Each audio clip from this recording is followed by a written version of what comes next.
buongiorno a tutti. Bueno, sono molto contento di dirvi che stiamo preparando un bellissimo mondiale dei ragazzi. Intanto siamo tutti contenti perché i ragazzi si stanno allenando. Quest'anno abbiamo il mondiale a Castellón, Spagna, under 14, 16 e 18 e abbiamo una bellissima squadra per poter lottarla. 2 anni fa sono stato al Mondiale, una bellissima esperienza, quindi ad oggi molto motivato per presenziare e rappresentare l'Italia con tutti i ragazzi under.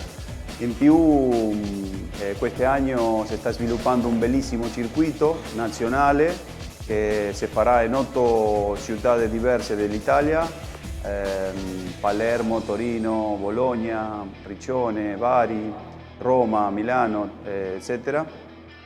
Tutte le città albergarà una tappa del circuito nazionale che credo che sia una cosa molto positiva per il crescimento di tutti i ragazzi per quanto riguarda alzare il livello e soprattutto alzare il movimento del padel che sta crescendo tanto in tutta l'Italia.